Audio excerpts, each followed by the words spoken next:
भगवान के चरणों में आश्रय ले, क्योंकि वे हमारे सभी कर्मों का पालन करते हैं और हमें उद्धार करते हैं। जब आप भगवान की सेवा करते हैं तो अन्य लोगों की सेवा करने में आपका आनंद बढ़ता है। भगवान के प्रति आपकी अनुराग और समर्पण की दृष्टि से आपके जीवन में सभी चीजें संगठित हो जाती है। जीवन में सच्ची खुशियां प्राप्त करने के लिए आपको दूसरों के लिए दिया जाने वाला प्रेम और सेवा करना होगा। भगवान कहते हैं, जैसी आपकी भावना होगी वैसा ही आपका फल होगा। अपने मन को सकारात्मक और निर्मल रखें। जब तक हम किसी के लिए कुछ नहीं करते तब तक हम कुछ नहीं बन सकते। भगवान की सेवा करें और उनकी कृपा प्राप्त करें। हम जो कुछ भी हैं वो हमने जो सोचा है उसका परिणाम है। हम अपने विचारों से बने हैं, हम अपने विचारों से ढाले जाते हैं।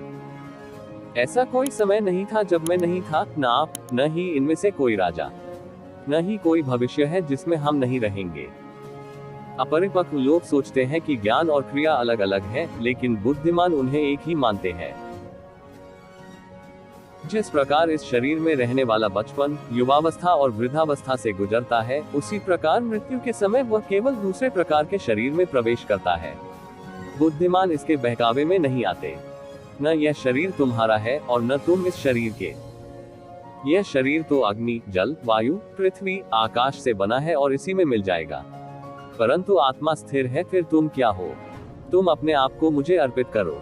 यही सबसे उत्तम सहारा है। जो इसके सहारे को जानता है वह भय, चिंता, शोक से सर्वदा मुक्त है।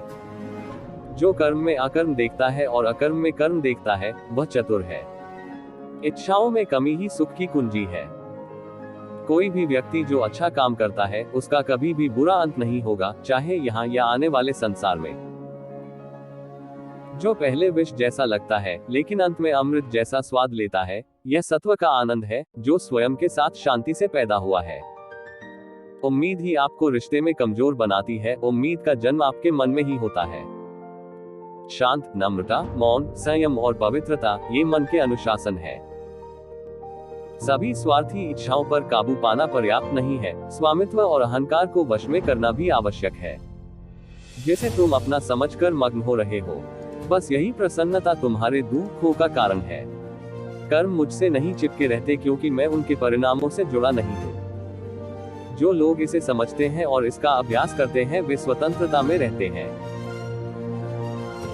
जो मनुष्य प्रकृति के गुणों से अनासक्त है और जो पूरी तरह से दिव्य ज्ञान में स्थित है, उसका कार्य पूरी तरह से परात्परता में विलीन हो जाता है।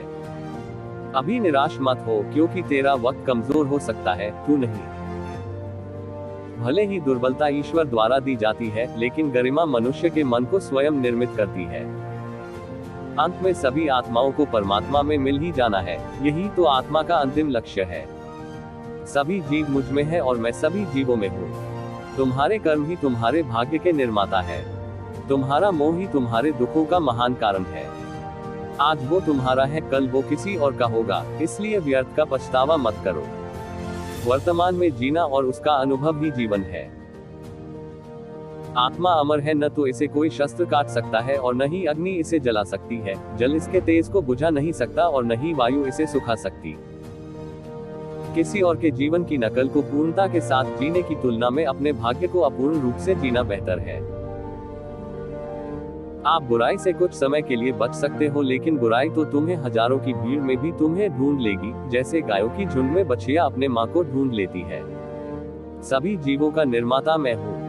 किसी जीव को कष्ट देकर तुम मुझे खुश कैसे देख सकते हो? कृष्ण का सेवक बनकर ही जीवन सफल होता है।